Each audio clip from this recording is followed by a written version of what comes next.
Oi, meu nome é Márcio, eu estou aqui para indicar um livro para vocês. O livro se chama História dos Hebreus, foi escrito pelo Flávio José. O Flávio José foi um autor, nasceu no Egito, e é um livro muito bacana, conta a história dos hebreus, o período interbíblico, como aconteceu a vinda deles para o Egito e toda essa história que aconteceu nesse período.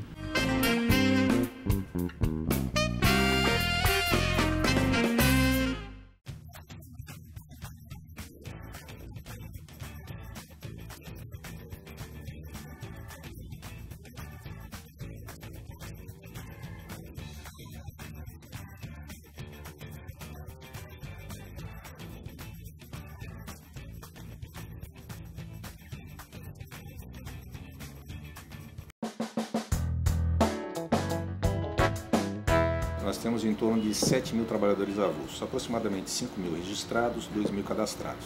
São aquelas atividades que as pessoas já conhecem. São os estivadores, os trabalhadores de blocos, os trabalhadores de capatazias, os operadores de guindastes e empilhadeiras, os vigias de bordo, sacadores, todo esse pessoal que já normalmente trabalha como avulso no porto. Aí você tem também em torno de 1.500 funcionários da Codesp, só que a Codesp ela deixou de ser uma operadora portuária como ela era até antes da Lei 8.630, a lei conhecida como Modernização dos Portos, e passou a ser uma administradora do porto, Autoridade de Administração Portuária. Se você somar o pessoal dos terminais, mais o pessoal que trabalha com despacho, mais o pessoal que trabalha com atividades ligadas ao porto, você chega a algo em torno de 22 mil pessoas.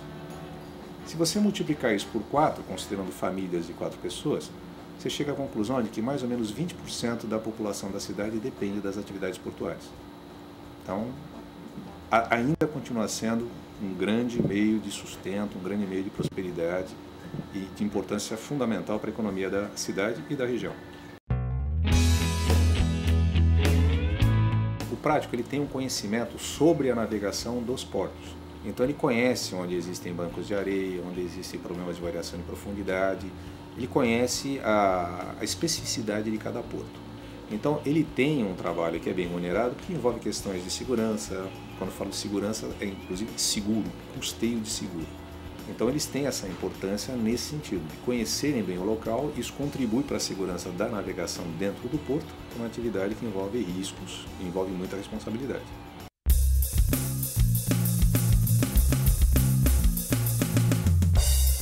Quando houve a modernização dos portos, a lei de modernização, já havia uma tendência mundial, sabendo que a modernização das operações portuárias geraria uma redução de postos de trabalho diretos no porto. Bom, tudo bem. Ao mesmo tempo, essa modernização gera a possibilidade de expansão dos portos e gera também a necessidade de especialização dos profissionais que atuam nessa área. Tanto é que a própria Lei 8.630 já previu a criação do Centro de Excelência para a formação de trabalhadores na área de porto. Então hoje, qual é a função dele? É preparar essa mão de obra que já está no porto, a mão de obra que entrar no porto, para atuar dentro desses padrões de produtividade das operações modernas de porto.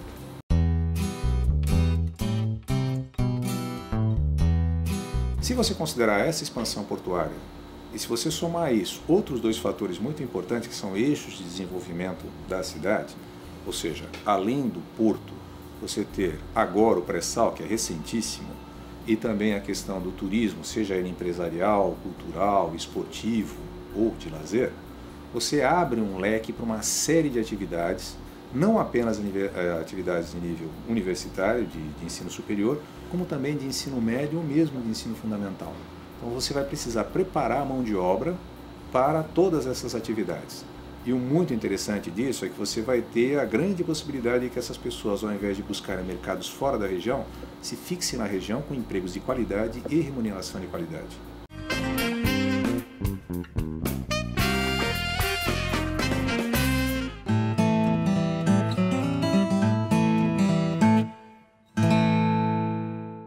Em busca de uma vida mais saudável e também para preservar os animais, muitos adotam a dieta vegetariana.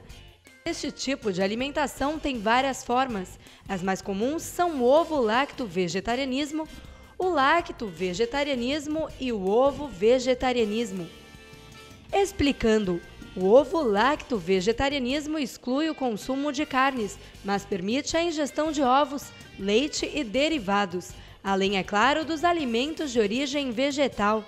O lacto-vegetarianismo, a tradicional dieta do povo indiano, proíbe o consumo de ovos e de qualquer tipo de carne, liberados apenas os alimentos de origem vegetal, o leite e seus derivados. O ovo-vegetarianismo permite alimentos de origem vegetal e ovos, e veta produtos lácteos e derivados, além de todo tipo de carne. Tem também o vegetarianismo semi-estrito, que exclui todos os alimentos de origem animal, mas dá sinal verde para o consumo de mel. E o vegetarianismo estrito, ou verdadeiro, que é uma dieta mais rigorosa, exclui todos os produtos de origem animal, como carne, ovos, laticínios e mel.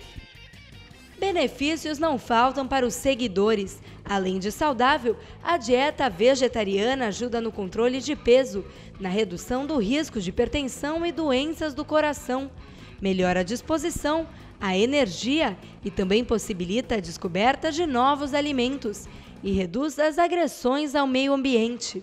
Mas é importante não esquecer das proteínas e das vitaminas. Os vegetarianos precisam atingir exigências calóricas diárias e devem ser acompanhados por um nutricionista. Um cuidado importante é com o consumo de vitamina B12. A falta dela pode causar anemia e danos ao sistema nervoso. A ausência de cálcio também favorece o aparecimento da osteoporose. E a não ingestão de ômega 3 pode colaborar para o surgimento da diabetes e da baixa imunidade, por exemplo. É aconselhável também o consumo de cereais integrais, sementes e castanhas, de acordo com o peso, altura e idade de cada um. A combinação de arroz e feijão, por exemplo, é excelente para adquirir uma quantidade de aminoácidos ideal. Para quem adota o vegetarianismo em busca da boa forma, é preciso controlar o consumo de doces e de alimentos gordurosos, pobres em nutrientes e ricos em calorias. Seguindo essas orientações, você com certeza vai ser um vegetariano mais saudável e mais feliz.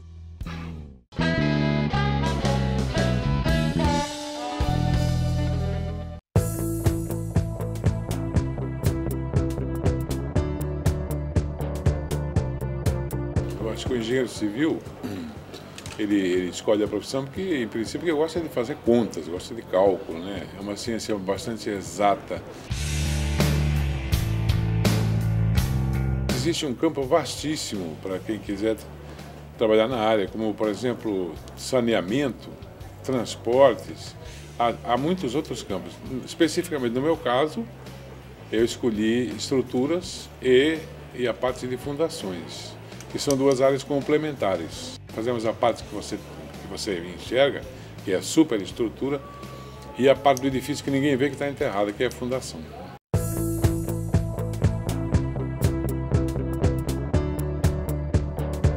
O estudante de engenharia, ele vai ver nos primeiros 2 ou 3 anos cálculo, física, enfim, matérias que exigem raciocínio lógico. Não tem nada de decoreba. É preciso entender a fundo a questão, o assunto, para poder responder nas provas, né? Se a pessoa não gosta de cálculo, nunca gostou de números, de fazer conta de cabeça, sabe aquela agilidade para fazer contas, para calcular porcentagens, enfim, melhor não fazer engenharia. Eu vou ser bem honesto, para quem pretende trabalhar na área de cálculo, que é o meu caso, pode esquecer essa ideia de ficar muito rico, de ganhar muito dinheiro, porque não é por aí. Agora, em contrapartida, você é feliz se você faz o que gosta, que é o meu caso. Não é, por exemplo, a mesma coisa que ganha o construtor, por exemplo, que é a pessoa que investe nos imóveis. Eu dou aula na área de engenharia, na área que eu gosto, que é a área de mecânica de solos, é uma área onde eu fiz pós-graduação. Trabalho com empresas que fazem esse tipo de trabalho, como o Coab Santista, CDHU, prefeituras, trabalhando na área de solos e também na área de estruturas no meu escritório. Então, eu sou super feliz com a profissão de engenheiro civil.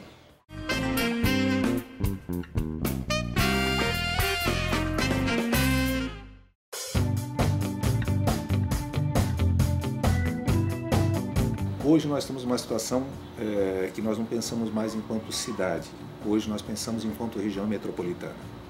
Então, quando você analisa essa questão de crescimento, você tem que analisar todos os 9 municípios da região metropolitana da Baixada Santista. E há espaço para desenvolvimento de todos. O que se precisa fazer é a solução da questão logística de ligação entre esses 9 municípios, de forma que a pessoa possa, como acontece no exterior, a pessoa possa trabalhar numa cidade e morar em outra. Não há obrigatoriamente um aumento demográfico numa região em função disso. O que tem que ser feito é a solução de questões metropolitanas de transporte para que essas pessoas possam trabalhar no lugar e morar em outro sem que isso seja um grande empecilho. A tendência dos serviços é melhorar. Já existem, inclusive, propostas na área de saúde de hospitais virem se instalar na região. Então, deve haver uma melhoria também na condição de atendimento de saúde em geral.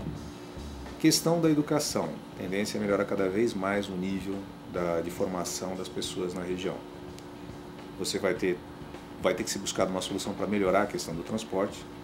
Isso é uma questão que aflige todas as regiões metropolitanas do mundo, mas vai ter que ser buscado.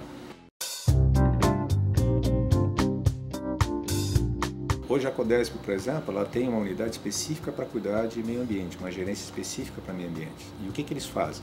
Eles fazem análise com relação às dragagens que estão ocorrendo na região para saber se tem algum impacto com a parte de fauna e flora da região. Então, existe essa preocupação. E, além disso, você tem instituições, universidades que fazem pesquisas no local. Então, um grande campo de atuação. Inclusive, o Instituto Oceanográfico pretende se instalar na região novamente para trabalhar com esse tipo de investigação. As áreas portuárias, elas são normalmente áreas que já são consideradas degradadas. Então, o que se faz normalmente é, nos projetos de expansão, prever recuperação parcial da condição ambiental ou compensações. Mas isso fica restrito dentro das áreas chamadas áreas de porto organizado. Se você faz um lugar que implique em algum tipo de intervenção que afete, num outro local é feita uma preservação, uma reserva, um aporte financeiro para auxiliar nessa preservação. Então, normalmente trabalha-se em regimes de compensação.